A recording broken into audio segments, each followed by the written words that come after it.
Bom, hoje nós vamos falar então, né, sobre o título da aula que eu coloquei lá, sobre o desejo, né? A ideia de falar um pouquinho sobre o desejo é porque eu sempre digo que o desejo ele é central na clínica psicanalítica, a forma como nós orientamos o nosso atendimento, o nosso manejo clínico é muito pautado no desejo, né? Então hoje eu gostaria de falar um pouquinho para vocês sobre o desejo e aí eu vou passar pelo desejo na visão do Lacan, né, que também fala da psicanálise.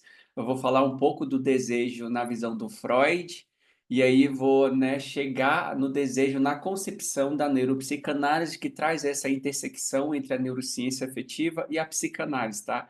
E trazer um pouquinho para vocês como que eu trabalho, né, na clínica, como que eu recebo o paciente e como que se monta, né, a ideia do desejo para mim dentro da neuropsicanálise a partir dos sete afetos fundamentais da neurociência afetiva. Então, é desafiante para mim falar de desejo, porque eu acho muito complexo, assim como que a psicanálise narra o desejo, mas eu vou tentar simplificar isso para vocês e aí, consequentemente, quem estiver assistindo essa aula gravada lá posteriormente, ficar alguma dúvida, eu peço para que vocês comentem, né, para que eu consiga, de certa forma, responder depois sanar a dúvida e não fique nenhum questionamento, nenhum mal-entendido em relação ao que significa desejo dentro da concepção da neuropsicanálise, tá bom?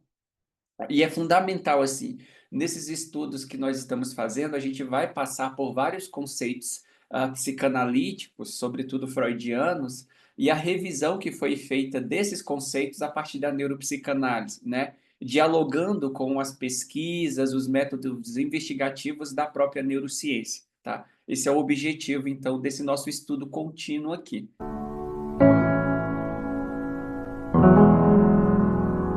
Então, para falar do desejo, assim, eu vou começar falando, né, sobre o desejo na perspectiva do Lacan. O que que é o desejo, assim? O que que o Lacan diz sobre o desejo, né, na psicanálise dele? E aí, para definir o desejo, eu preciso também definir, explicar o que que seria, né, a necessidade, né? Existe isso também no trabalho do Lacan. O que que seria necessidade, o que que seria demanda para a gente chegar então no desejo, tá? Eu vou fazer essa pontezinha, essa chave. Primeira coisa, assim, o que que seria, né, a necessidade? Aí a gente vai ter que retornar no bebê, né, sobretudo na primeira infância ali da criança. Nessa primeira infância, a gente percebe que a criança ela ainda não tem capacidade de fazer pedidos para a figura cuidadora, para a mãe e para o pai. Então, a criança faz uso das ferramentas que evolutivamente já estão inseridas nela, né?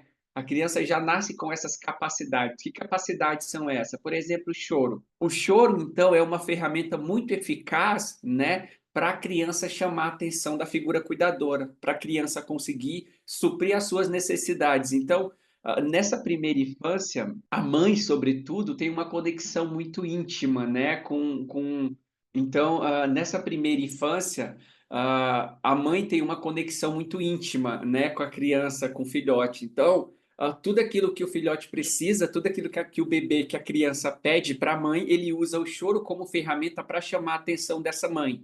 Então, se uma criança, por exemplo, tem fome, ela tem sede, ela tem vontade de carinho, ela tem necessidade de abraço, se ela sente medo, se ela sente raiva, se ela sente angústia, a criança chora, e quando esse bebê chora, esse choro é uma ferramenta que chama a atenção, que traz a figura cuidadora. Então podemos entender que necessidade nessa concepção é o que nós sentimos fisiologicamente, né? Então coloca aí registrado que necessidade é aquilo que eu preciso para sobreviver, é o básico, é necessário para minha sobrevivência. E nesse intuito, assim, a criança ainda não precisa de relações sociais, mas ela precisa de cuidado, ela precisa de atenção, ela precisa de alimento. Sobretudo, necessidades está relacionado com o campo fisiológico, tá? Alimentação, glicose, né, amamentação, proteção, higiene pessoal, etc. Então, todas as vezes que a criança precisa suprir uma dessas necessidades fisiológicas, ela chora. Esse choro é uma ferramenta que a mãe, essa figura cuidadora, tem a capacidade de interpretar. Então, quando a criança chora, automaticamente a mãe interpreta aquilo e a mãe vem então suprir a necessidade da criança. É uma dor, é um analgésico, é alimentação, é afago, é carinho, é sede, o que essa criança precisa? A mãe tem capacidade de intuir o que essa criança está necessitando. Então, necessidade é o que nós já nascemos com aquilo, tá? Nós já nascemos com as necessidades para sobrevivência e o choro seria a primeira ferramenta, o primeiro diálogo que a criança consegue, né, colocar no mundo para que o outro venha suprir as necessidades dela. Então, isso é o conceito de necessidade. E a gente entra no conceito de demanda. O que que é demanda, né? Deixa essa palavra demanda assim de lado, geralmente a psicanálise usa muito essa palavra, eu gosto dela, demanda, mas vai ser muito mais fácil vocês registrar o aprendizado sobre demanda na psicanálise lacaniana a partir de uma palavra que a gente usa muito mais, que é pedido. A demanda em si é um pedido que a criança faz. Então, quando a criança começa, o bebê começa a evoluir, se tornar criança, ela começa a aprender a usar diálogo, forma de falar, outras formas de pedir, né? Outras formas de suprir suas demandas. E aí, como que a criança faz isso? Usando a verbalização, né? Usando a capacidade de pedir, usar o diálogo, usar as palavras, e a criança começa a falar papá, mamã, né? Ela começa a saber pedir, usar o diálogo que o outro entende. Não é mais a mãe precisando interpretar o choro da criança, é a criança começando a fazer uso das palavras do outro, né? Do discurso do outro para suprir as suas próprias necessidades, os seus próprios, né, desejos. E aí isso se torna uma demanda. Então, uma demanda é aquilo que a criança pede. E aí é interessante que a demanda ela já é constituída não só para suprir as necessidades. Então, não é mais necessidades fisiológicas. A criança usa a demanda, o pedido, de acordo com a linguagem do outro que ela vai aprendendo, para também suprir, né, outras necessidades, já não são mais só fisiológicas, mas também afetivas. Por exemplo, todas as vezes que você quer sei lá, pedir um café, um chá para o seu esposo, para sua mãe, para um atendente de uma loja, você não só está pedindo chá, não é só o objeto, não é só o prazer oral, né, que eu vou conseguir sentir a partir daquele objeto, a partir daquele chá. É também o que o outro faz para mim. É quando o outro escuta o meu pedido, é quando o outro me dá atenção, é quando o outro me percebe, quando eu me sinto ouvido, validado, reconhecido, notado pelo outro. Então, a demanda ela se constitui para não só suprir as nossas necessidades fisiológicas, mas aí se torna uma demanda para também suprir as nossas necessidades afetivas. Então, quando eu peço chá, eu não quero só o chá, eu quero a atenção do outro, eu quero o amor do outro. Por isso que o Lacan vai dizer que toda demanda ela está pautada no amor, né? Que eu peço um chá, eu peço um favor para alguém, mas eu quero mais o ato do outro fazer, a vontade, a importância que o outro dá para mim, que ele supre aquela minha demanda, aquilo que eu estou pedindo para ele, tá? E assim, para ilustrar bem, a demanda, eu sempre consigo usar ela usando a linguagem do outro, tá? Porque a criança, o bebê, ela nasce sem ferramentas, né? A única ferramenta é o choro, mas a linguagem ela tem que aprender e ela aprende o discurso do outro, é a ferramenta do outro, é como o outro entende, é como as pessoas já se comunicam. Então, eu faço uso da linguagem do outro para pedir, para fazer uma demanda para ele das minhas necessidades afetivas e fisiológicas. Por isso que a criança nunca consegue receber exatamente o que ela está precisando, exatamente o que ela está demandando, porque ela não consegue fazer uso da linguagem do outro. A linguagem do outro fala sobre o outro, não exatamente sobre a demanda, sobre as minhas reais necessidades. E aí, para ilustrar isso, imagina que você vai para fora do país, né? E aí você chega lá fora do país e precisa pedir um sanduíche. Preciso pedir um pastel numa banca. Usando o português, eu não consigo pedir, né, para o americano um pastel, porque ele não vai entender. Ele não precisa da minha linguagem. Para eu pedir alguma coisa no país dele, na região dele, eu preciso fazer uso da linguagem dele. E aí eu vou ter que usar o inglês para solicitar esse pastel, para solicitar aquilo que eu desejo.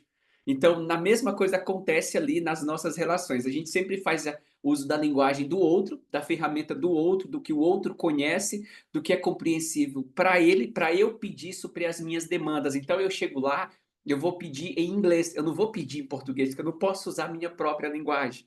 Tenho que usar a linguagem do outro para solicitar a minha demanda. Então, eu peço um pastel, né? Então é exato. E aí, eu chorar, por exemplo, por que que o bebê aprende a falar? Por que que ele aprende a usar essas ferramentas de linguagem? Porque conforme o bebê vai evoluindo, criança, adolescente, o choro já não é mais interpretado pela mãe. As figuras cuidadoras já não conseguem mais interpretar esse choro como as demandas, as necessidades que o bebê tem. Então, se eu chego lá nos Estados Unidos numa banca e eu vou chorar, o outro não vai entender o que eu estou pedindo. Por isso que eu faço uso da linguagem dele para deixar claro qual é a minha demanda, qual é a minha real necessidade, tá? Então isso seria a ideia de desejo em Lacan, de, de, de, de demanda em Lacan. E aí a gente chega no desejo. O que, que é o desejo especificamente para o Lacan? É quando eu peço um favor para o outro, que eu peço um chá, que eu peço um pastel lá fora do país, mas aquilo que eu estou pedindo não é exatamente o que eu desejo, né? Por quê? Porque algo se perde, né? E aí, para ilustrar bem, imagina uma tradução, né? Por exemplo, a palavra saudade. A palavra saudade, ela só existe no português.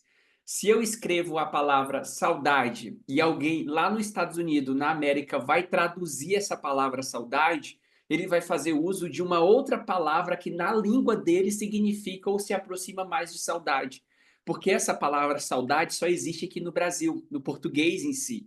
Mas eles precisam traduzir. Então, nessa tradução, algum simbolismo, algum significado, peso, intenção dessa palavra saudade que eu escrevi se perde nessa tradução. Então, quando a criança faz uso da linguagem do outro para pedir o pastel, ou quando eu faço uso da linguagem do outro para pedir um chá, para pedir um favor, algo se perde nessa minha demanda. Então, o desejo para o Lacan é aquilo que se perde entre a demanda e o que eu recebo. Ou seja, eu pedi um favor, eu pedi um chá, alguma coisa se perdeu nesse caminho enquanto eu fui usar a linguagem do outro para pedir o que eu estava precisando, necessitando. Então, desejo, né, na psicanálise lacaniana, é aquilo que se perde entre o que você pediu para o outro e entre o que você recebeu. Metaforicamente simplificando, é como se lá nos Estados Unidos eu pedi o pastel para a pessoa, eu quisesse que o pastel viesse acompanhado de batata frita. Mas eu só consegui, usando a linguagem do outro, comunicar que eu queria o pastel. E aí o outro me traz o pastel, mas não me traz a batata frita porque eu não comuniquei. E eu nem consegui comunicar, porque o desejo para o Lacan, nem o próprio indivíduo sabe o que ele deseja. Então eu peço um pastel, mas parece que não era bem o pastel que eu queria, parece que não supriu a minha necessidade, aquilo que eu queria, né? Quando eu peço um chá para minha esposa, quando você pede um chá para o seu esposo, quando você pede um favor para sua mãe, para um amigo, aquele outro faz o favor para você, mas parece que não era exatamente da forma ou aquilo que você queria, né? Mas e como que eu vou pedir para o outro aquilo que eu realmente quero se eu não consigo usar a linguagem do outro com totalidade? E pior, nem eu tenho consciência do meu desejo, tá? Eu sei que é um pouco complicado, mas basicamente desejo para o Lacan é aquilo que se perde entre o que eu peço para o outro e aquilo que o outro me traz, né? Algo não foi suprido nesse meio, algo se perdeu. Aquilo que se perdeu e que eu vou perseguir para outros pedidos, para outras relações, para outras pessoas, para outros favores, é o desejo em si para o Lacan, tá bom? E o indivíduo nunca supre o seu desejo, tá? Saindo então, que o Lacan é o Lacan, né? Saindo do desejo, então, em Lacan a gente vai para o desejo em Freud. Freud, o desejo está intimamente ligado à questão sexual e também vem como um impulso. Então, aquela ideia freudiana da pulsão de morte, pulsão de vida, né? A pulsão de vida ali para o Freud seria onde se constituiria o desejo. O desejo é como se fosse um motor, uma energia que movimenta o indivíduo a ir buscar no mundo. Ele não tem bem consciência do seu desejo, geralmente o desejo é sempre inconsciente, mas ainda inconsciente eu vou para relacionamentos, eu vou para trabalho, eu vou para desejos, eu vou para sonhos para suprir esse desejo que é inconsciente. Embora eu não tenha consciência bem de qual é o meu desejo, é ele que me move para constituir aprendizado, experiências, relações, famílias, conquista, realizações no mundo, tá? Então, esse desejo seria ali uma chama oculta que te movimenta para você buscar no mundo, sempre inconsciente. Mas cada vez que eu não consigo suprir o meu desejo, por exemplo, eu vou para o relacionamento e aí eu não consigo suprir bem esse desejo que eu tinha nesse relacionamento, e eu vou usar uma metáfora bem grosseira, mas, por exemplo, se eu tenho a necessidade de sentir a mesma proteção, o mesmo acolhimento, a mesma conexão que eu tinha com a minha figura cuidadora, a mãe, por exemplo, eu tenho esse desejo que me move de reviver novamente aquilo. Então, eu entro num relacionamento buscando sentir aquela mesma experiência, aquela mesma sensação. Quando eu entro no relacionamento, ele é muito mais pautado na realidade, no desejo do outro, no meu próprio desejo, e essa relação não reconstitui né, ou não me faz reviver novamente aquela experiência. Então, embora o meu desejo me moveu a encontrar essa pessoa, dentro desse relacionamento eu não realizei esse desejo. Então ele se movimenta de novo para um outro relacionamento. Embora eu não consiga suprir ele, né, é ele que me movimenta. E claro, tá, gente, conscientemente eu não desejo exatamente viver isso naquele relacionamento, mas algo me atrai no outro, né? Aquela ideia de estar apaixonado, que o outro se corresponde como uma figura perfeita para você, encaixou perfeito. Quando você começa a conviver com esse outro, você percebe características que te distanciam, que você não concorda com ele. E aí quebra a possibilidade desse desejo acontecer, de você realizar, reviver essa sensação que você reviveu com a mãe. Quando você entra nesse relacionamento, você pensa, pô, achei que essa pessoa era perfeita, essa pessoa era assim, mas não é. Isso te frustra, quebra e você vai para um outro relacionamento ou experimenta a infelicidade desse desejo não realizado nesse relacionamento, né? E aí você não sabe por que que você foi para esse relacionamento, mas algo te moveu. Aquilo que te moveu seria o desejo freudiano, que é uma espécie de pulsão, tá? Uma energia que te movimenta. Bom, então falamos aqui do desejo em Lacan, né? Inconsciente, etc., nunca satisfeito. O desejo em Freud, inconsciente, te movimenta, te impulsiona aí em busca de experiências do mundo, tá?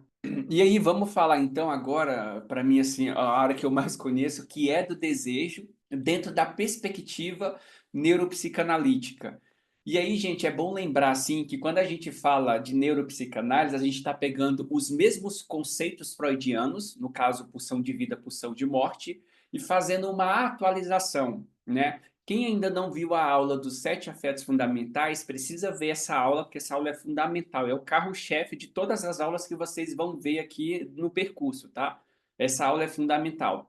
Então, o Mark Somas, que é o cara que criou a neuropsicanálise, ele pega esse conceito do Freud de pulsão e faz uma revisão. O que que é essa revisão?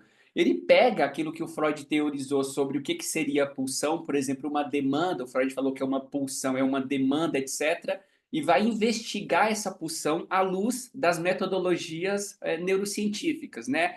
O que que a neurociência consegue comprovar, né, da teoria do Freud. E aí, então, ele consegue, de certa forma, perceber que não existe apenas duas pulsões, né? Não é apenas uma pulsão de vida e uma pulsão de morte, mas, na verdade, uma atualização de sete pulsões, né? E aí talvez você diga, pô, Eduardo, já era difícil, né, conhecer e entender duas pulsões, imagina sete. Mas a gente precisa pensar pelo lado positivo que sete facilita a nossa compreensão, a nossa explicação acerca daquilo que nós sentimos e experienciamos no mundo, tá? Então, existe agora sete pulsões. Por que que, né, o Marcos Somas fez essa revisão?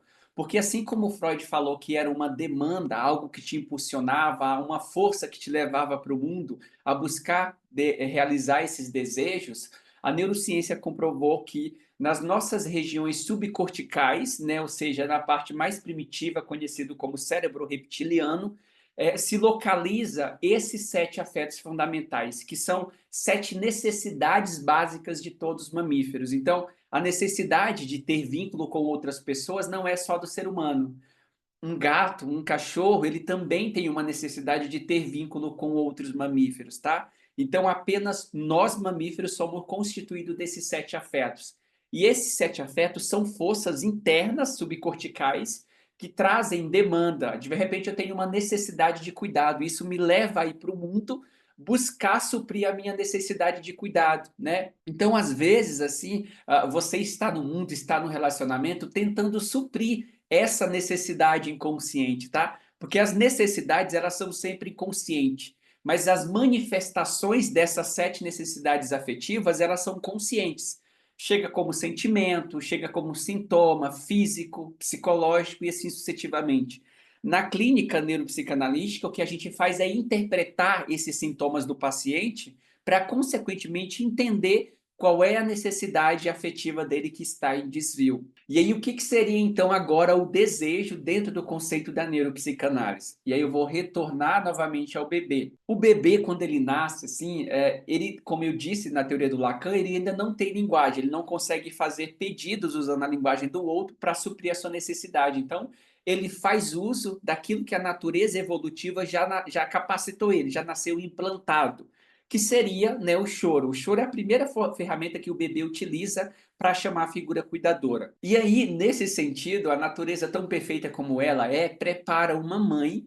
Por que que na teoria do Lacan, né, a mãe consegue intuir o que a criança está pensando, né? Na natureza, comprovado pela ciência, a mãe está banhada, carregada de ocitocina, de acetilcolina. Esse é hormônio que prepara a mãe para ter uma conexão com o bebê que o pai não experimenta, que nenhuma outra pessoa fora dessa dupla experimenta, né? A conexão. Então, a capacidade da mãe entender o choro da criança como uma cólica, como uma fome, uma sede, uma proteção, é preparada evolutivamente pela natureza, que tem essa sensibilidade. Quanto mais a mãe amamenta essa criança, mais eles fazem essa troca de ocitocina. E essa ocitocina, sim, faz a mãe ter uma conexão, um desejo de proteger, entender e se conectar, né, com essa criança. Respondendo a isso, a criança também nasce totalmente preparada, carregada de ocitocina, para corresponder a esse desejo, essa necessidade da mãe de cuidar. Então, uma das necessidades afetivas, que seria essa ideia de pulsão freudiana que nós temos na neurociência afetiva e na neuropsicanálise, seria a pulsão de necessidade de cuidar. E aí, de um lado, nós temos um bebê, qualquer bebê ou filhote da natureza nasce com uma dependência gigantesca de cuidado, e do outro lado, a natureza preparou perfeitamente, né, uma mãe também preparada para suprir essa necessidade de cuidado do filhote. Então, esses dois se conectam e se complementam, né? A mãe que quer cuidar e o filhote que tem necessidade de cuidar. Mas ao contrário, por exemplo, de outros filhotes da natureza que nascem no mesmo dia, algumas horas depois, eles já conseguem estar sobre quatro patas e caminhar de forma independente, o ser humano não, ele tem essa complexidade. Então, ele não consegue, tanto como consegue na natureza os outros animais, a ter essa independência de forma mais rápida. Então, ele já nasce como choro, como simbolismo para chamar a atenção dessa mãe para suprir as suas necessidades. E aí a criança aprende que, por exemplo, todas as vezes que ela quiser alimento, ou que ela quiser cuidado, que ela quiser vínculo, a criança precisa chorar. Quando a criança chora, ela traz a mãe. Então a criança automatiza essa memória. Por isso que inconsciente para o Freud. Ela automatizou, quando fala uma memória automatizada, é quando eu estou dirigindo o meu carro e eu não preciso pensar na marcha, não preciso pensar para controlar os pedalos de aceleração, de freio, etc. Então, uma memória automatizada aqui dentro da psicanálise seria o inconsciente, é uma memória, um aprendizado que o bebê tem e aí ele não precisa mais pensar sobre aquilo, aquilo acontece de forma automática. Então, assim, quando, por exemplo, o bebê começa a chorar e a mãe vem, ele automatiza, ele fala, então, todas as vezes que eu quiser chorar, que eu quiser um alimento, um cuidado, eu só preciso chorar. Quando eu chorar, essa mãe vai trazer o que eu preciso, né? Então, se torna automatizado. Por isso que qualquer toque, qualquer queda que o bebê tenha, ainda que ele não tenha capacidade de raciocinar, porque o neocórtex dele ainda não está preparado, ele chora. Chora como um instinto, porque é algo automatizado.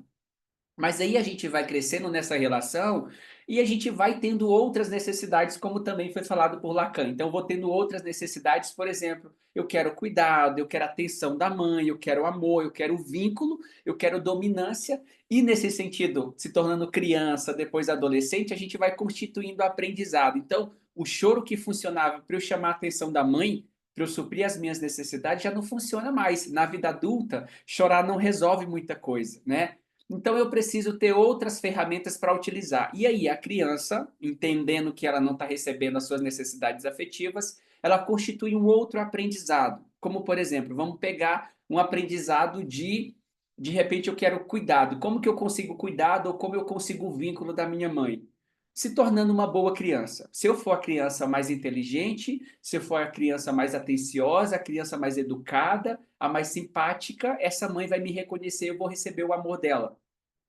E aí essa criança vai fazendo esse processo, mas não funciona. Mas naquele momento é o melhor que ela consegue fazer, né? Que ela ainda não tem repertório constituído. Então a criança automatiza esse processo de ser a boazinha, de ser simpática, de ser prestativa com todo mundo, de ser a mais esforçada, de prosperar, de ser a melhor na sala de aula, o melhor aluno, o melhor filho, o mais bonito, o mais intelectual.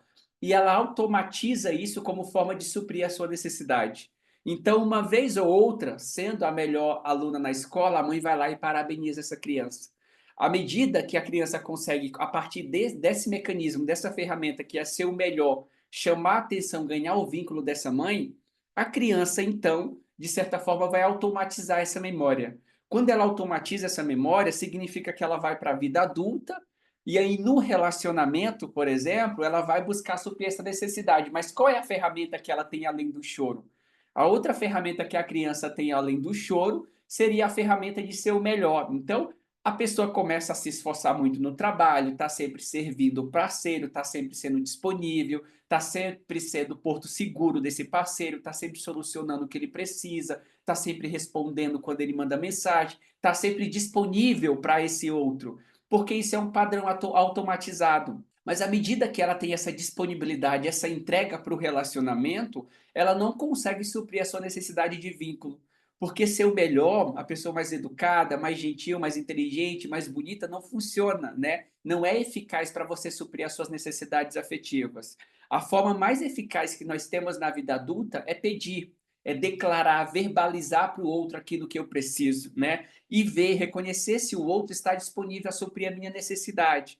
Mas a gente não utiliza isso. Por que, que a gente não utiliza? Porque o aprendizado automatizado que nós temos, que geralmente é constituído na infância, para solicitar ou para conseguir nutrir as minhas necessidades afetivas, é inconsciente, porque é a memória automatizada. Então, se eu fui uma criança que entendi que eu precisava ser o melhor para conseguir vínculo, eu vou para a vida adulta, eu vou para o trabalho, eu vou para as relações sociais, amizades, profissionais, sempre querendo ser o melhor. Ou eu vou para dentro de um relacionamento dando 150% de mim, né? Me entregando, querendo levar o relacionamento nas costas, sempre suprindo as necessidades do outro, na tentativa que o outro venha suprir as minhas necessidades. E como consequência, isso não funciona. E cada vez que isso não funciona, você sofre, tem sintomas, mas é automatizado, então tende a se repetir. E aí, na clínica neuropsicanalítica, como que eu faço para identificar qual é a necessidade dessa pessoa? Porque a gente está falando de necessidades, então a gente está falando dessas 7 necessidades afetivas. São 7 necessidades afetivas que eu tenho e que eu vivo. O meu ego tem o papel de me ajudar a suprir essa necessidade. Na vida adulta, né, eu não consigo chegar para qualquer pessoa e falar, eu preciso de vínculo, porque isso não é bem aceito na sociedade contemporânea. E a gente pode parafrasear isso com Freud. Por que que o Freud falou que as maiores, né, fontes ou causas de adoecimento neurótico era em si a repressão sexual? Porque no contexto, né, social do Freud, a repressão sexual era muito grande, era muito forte. Todo mundo se reprimia sexualmente, mas hoje nós nos reprimimos afetivamente. Então não é claro, não é muito fácil você chegar no relacionamento e falar que você é uma pessoa que tem necessidade de vínculo. Já vão te taxar como uma pessoa carentão, uma pessoa, né, sei lá, dependente do outro nesse sentido. Então eu preciso pegar essa necessidade e transformar ela num desejo. Então em neuropsicanálise o desejo ele é consciente, mas a necessidade é inconsciente. Olha que diferente, né? Então, o desejo em neuropsicanálise ele é consciente, mas a necessidade que eu quero suprir com esse desejo é inconsciente. Por isso o título da aula que o desejo aponta para a real necessidade, que os desejos que você tem hoje no relacionamento, na vida profissional, na vida social, apontam para a necessidade que você quer suprir, que geralmente foi negligenciada na infância. Então, no meu atendimento, a coisa que a gente faz é ver qual é o desejo da pessoa no momento presente e, consequentemente, revisitar a história dela e ver nessa primeira infância do 0 aos 7, na segunda dos 7 aos 14 anos, quais foram os afetos que foram negligenciados, hipersensibilizados ou não atendidos nessa infância.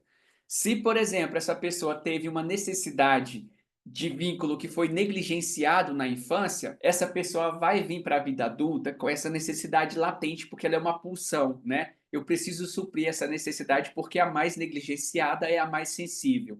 E aí, o que que acontece na vida adulta? A pessoa com essa necessidade de vínculo, ela vai querer, né, sei lá, se constituir profissionalmente, ela vai querer ter um reconhecimento social, ela vai querer ter uma fama, ela vai querer ter uma validação social, porque ela acredita automatizadamente que conseguir a atenção social, o reconhecimento, a validação social vai de certa forma suprir a minha necessidade de vínculo.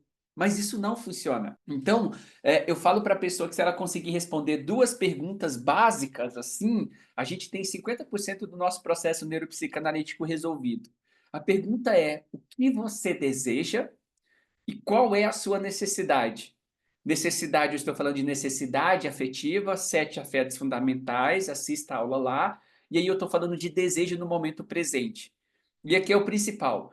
As necessidades, elas são necessidades na minha primeira infância, é a necessidade na adolescência, é a necessidade no primeiro relacionamento, é a necessidade com a família, a necessidade no trabalho, em todas as épocas da vida a necessidade é a mesma. Nesse quesito para a gente identificar. Mas o desejo, ele é modificável, ele é dinâmico, ele sempre se modifica. Hoje, o teu desejo, aquilo que você quer constituir na vida profissional, na vida social, no relacionamento é um. Amanhã o teu desejo pode ser outro. Então o desejo ele é dinâmico, ele se modifica muito. E aí eu falo para a pessoa, qual que é o teu desejo hoje? Desejo mesmo. E às vezes a pessoa fala assim, o meu desejo é de repente fazer uma faculdade. O meu desejo é prosperar financeiramente. O meu desejo é ter grana, é viajar, né? O meu desejo, sei lá, é ter fama, né, social, virtual, etc.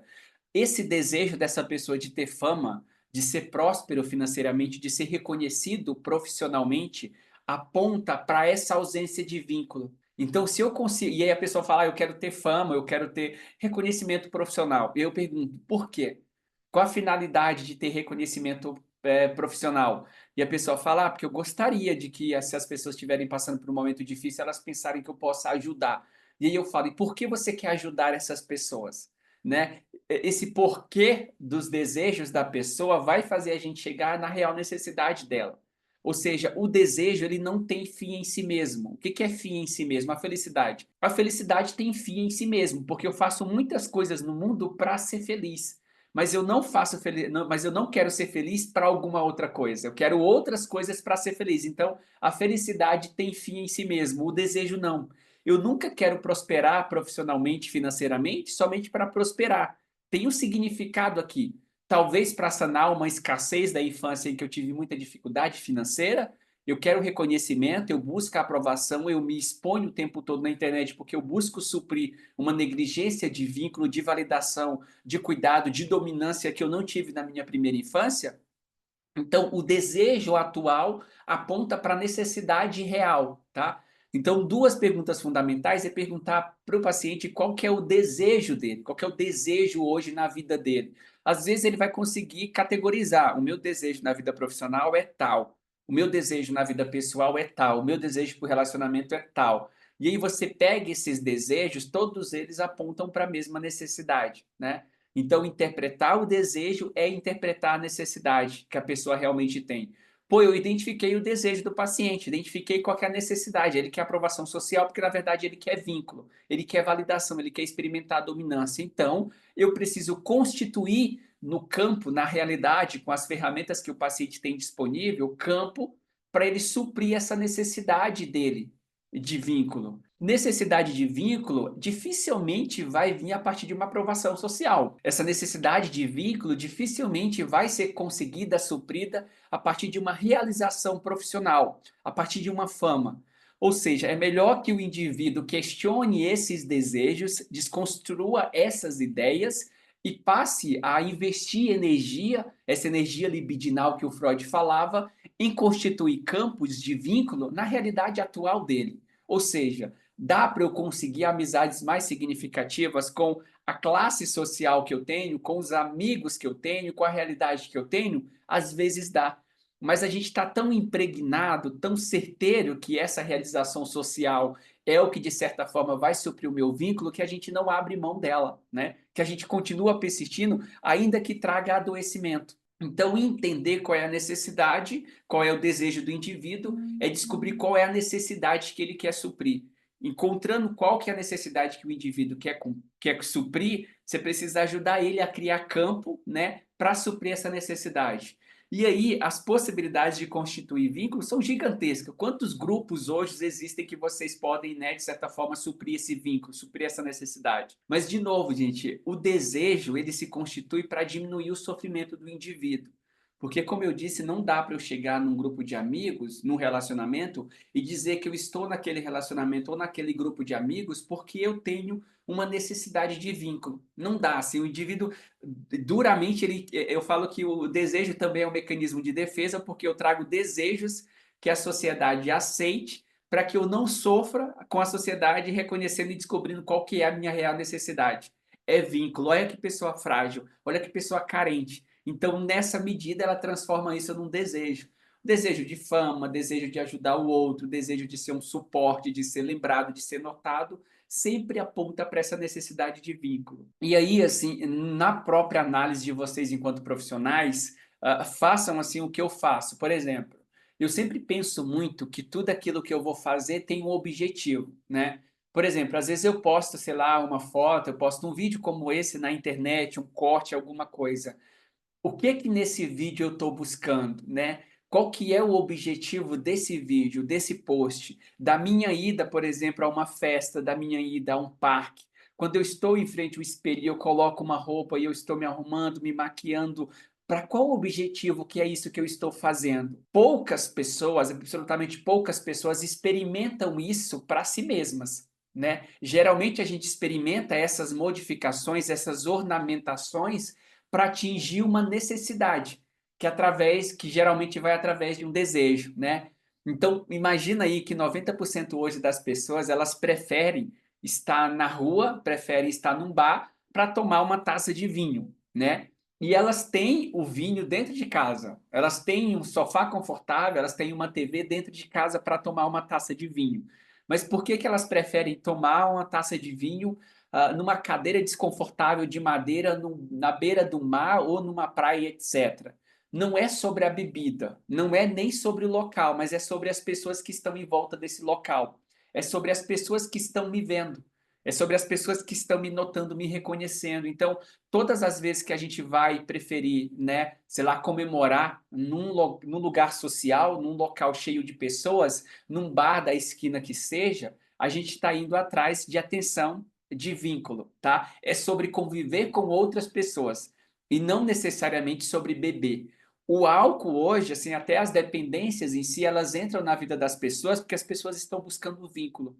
Mas quando uma pessoa, por exemplo, faz uso de um entorpecente, de um álcool num grupo, ela se sente muito mais incluída, pertencente, conectada com outras pessoas do que quando ela está sozinha em casa lendo livro. Então não é sobre o livro, não é sobre o álcool, né? Mas é sobre o que que eu encontro depois do álcool, porque o álcool ele não tem fim em si mesmo, assim como o livro não tem fim em si mesmo. Ninguém lê o livro só para ler o livro. Ninguém toma o álcool só para ler o álcool. O álcool vai trazer uma felicidade, uma possibilidade de socialização, de conexão com outras pessoas e vai te levar a te relacionar com as pessoas de uma forma muito mais leve, criar conexão. Então, olhar para os teus desejos é pensar que todas as fotos que você posta, todos os vídeos, todas as mensagens, todas as novas solicitações de amizade que você recebe, que você envia para outras pessoas, a pessoa que eu comecei a seguir no Instagram, a pessoa que eu deixei de seguir no Instagram, tem uma conexão, tem um objetivo. E esses objetivos se constituem como desejo que aponta para a nossa real necessidade, né? Entender qual é a nossa necessidade possibilita que a gente olhe no espelho e fala, pô, essa é a minha necessidade. E tá tudo bem, não significa que você vai parar, que você deve parar de postar foto, não significa que você deve parar de sair e conviver com pessoas, não significa que você deve parar de seguir pessoas no Instagram, não é sobre isso, é sobre ter consciência do seu desejo. Sim, eu estou seguindo alguém, eu estou indo tomar uma cerveja num bar qualquer, porque eu quero estar com pessoas, porque eu quero me conectar. Essa é a minha necessidade. E tá tudo bem, mas à medida que você tem consciência do que você faz para suprir essa necessidade, ela se torna muito mais variável, leve e tranquila. Assim, eu posso ir lá e não conseguir o que eu desejo, mas está tudo bem. Foi uma tentativa. Isso é o que a gente chama de autoconhecimento. O que você vai fazer tendo essa consciência de que você faz tudo isso porque você tem uma necessidade, aí é sobre você, aí é sobre o paciente que está fazendo o percurso dele, tá? A ideia é conheça-te, entenda que tudo que você investe na aparência, no profissional, no conhecimento que a gente está tendo aqui, a gente tem um objetivo. E geralmente esses objetivos se constituem como desejo que aponta para umas necessidades afetivas que a gente tem. E aí, se você tem uma necessidade afetiva muito sensibilizada, muito negligenciada, significa que todas as vezes que você vai para o mundo e você não, eu fui seguir uma pessoa, eu fui para um bar e pô, eu não consegui encontrar, eu não consegui suprir a minha necessidade que eu queria. Isso dói, isso machuca. E aí você fica puto da vida com o mundo, você fica puto da vida com o relacionamento, você fica puto com aquela saída, com aquele show, com aquele encontro, com aquela foto, com aquele vídeo que não viralizou, porque não supriu a tua necessidade. Aí você tem adoecimento, aí você sofre, aí você se sente mal, a tua autoestima vai lá no chão. Porque cada vez que a criança usava o choro para chamar a mãe e a mãe não conseguia estar disponível para essa criança sentia, ela tinha sintomas. Assim como todas as vezes que você arruma, todas as vezes que você vai conviver com pessoas e não tem essa conexão retribuída, não tem essa atenção percebida, traga para você, você tem sintomas. Você sofre e, consequentemente, isso bate na tua autoestima, que está falando da tua capacidade de dominância. Gente, acho que era mais ou menos isso assim que eu queria ilustrar, falar um pouquinho sobre isso, assim, como que é a visão da neuropsicanálise nessa perspectiva. E claro, gente, tudo que eu falei aqui assim tem um embasamento neurocientífico, não é uma teoria do Eduardo em alguns aspectos, mas está levantado, claro, por uma fundamentação científica. E para vocês que fazem parte do percurso, vocês sabem que vocês vão assistir a aula e lá na barra arquivos, você consegue baixar o PDF que eu preparei especificamente para essa aula, com as referências, sugestões de leituras para você se aprofundar em qualquer um desses temas, no desejo em Lacan, no desejo freudiano e no desejo na perspectiva da neuropsicanálise. Tá certo? Gente, eu vi que a Iris Má tá aí, Iris Má, Camila, vocês querem falar alguma coisa? Não querem? Querem que eu encerre? Deixa eu tirar aqui o meu fonezinho e colocar o outro aqui para eu ouvir vocês. E no caso de quem tem retorno nas redes sociais com muitas curtidas, aumenta mais ainda essa busca por aceitação? Nesse caso, Erismada, aí vai se constituir como é interessante, porque assim, quanto mais curtidas a pessoa tem na rede social, menos ela consegue suprir essa necessidade que ela tem, seja de vínculo, seja necessidade de dominância, né? Mas, digamos, assim como a criança usou o choro para, né, suprir as suas necessidades afetivas e em alguns momentos funcionou, se aquilo é automatizado e repetido mais vezes, mais a criança tende a repetir. Mas não necessariamente o choro vai suprir a necessidade da criança. Então, se a pessoa tem uma necessidade de vínculo, ou se a pessoa tem uma necessidade de dominância, de cuidado, dificilmente as redes sociais vai conseguir suprir essa necessidade. E aí, quanto mais ela faz isso, mais ela se afunda, né? Poxa, por que que eu estou buscando curtida? Eu estou conseguindo as curtidas, eu estou conseguindo um reconhecimento, as pessoas estão me visualizando, mas eu não estou conseguindo suprir a minha necessidade. E a pessoa se torna refém disso, né? E vai se automatizando. Talvez, no máximo aí, nessa ideia que você trouxe, a pessoa vai experimentar uma dominância, né? Mas a dominância não necessariamente significa vínculo, tá? E aí o vínculo, depois do sistema seeking, de busca, o vínculo é a nossa maior necessidade, é o que move tudo que nós fazemos no mundo, tá? A gente busca aprovação, a gente busca qualidade para se sentir conectado com outras pessoas. Não sei se eu consegui responder. Deu para entender? Eu acho que é isso. Então, né, gente? Eu vou subir a aula lá. Quando eu subir a aula lá na plataforma, eu já sinalizo para vocês que ela está disponível para vocês também baixar o PDF lá, aprofundar e ler mais. Bom, gente, quem está aqui no grupo, quem está no percurso do autocuidado e não está sabendo, a gente está com um curso de neuropsicanálise que vai ter duração de 1 ano, tá? A gente já teve e a gente já teve 2 aulas. Acho que dia 6 agora a gente vai ter a nossa terceira aula, tá? Serão 24 aulas em que a gente vai falar sobre neurociência afetiva e neuropsicanálise. E aí esse estudo é para você aprender a clinicar com base na neuropsicanálise, tá? Aqui é um estudo contínuo, assim, você vai lá ler um assunto, etc. Mas lá nesse curso, nessa formação mesmo, a gente está fazendo ela de forma muito mais aprofundada, tá?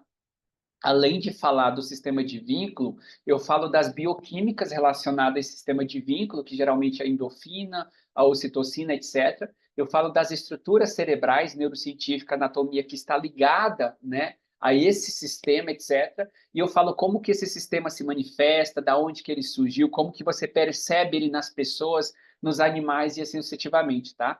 Então, para quem é do percurso, a gente tinha feito uma promoção de 50%, tá? Para quem é do percurso. Quem não é do percurso, geralmente vai ser o valor inteiro, mas quem já faz parte do percurso e quiser fazer essa formação lá, as aulas são ao vivo a cada 15 dias, como está sendo aqui, mas também ficam gravadas. E a gente está pegando o livro referência, que é Effecto Neuroscience, e The Archaeology of Mind, que é do Jack Punks, da Neurociência Afetiva, traduzindo esse livro por capítulo e enviando para você. A gente está dando a tradução do livro, que custa R$ 2.500 gratuitamente, a partir de cada aula. Então, super vale a pena investir lá também, tá bom? Depois vocês chamem lá no WhatsApp para a gente falar sobre, se vocês quiserem conhecer, tá bom? Gente, abração para vocês, excelente final de semana, obrigado por vocês estarem aqui no sábado às 10 horas da manhã, tá bom? Beijo, abraço, Camila, tchau, tchau, Irismar, até a próxima.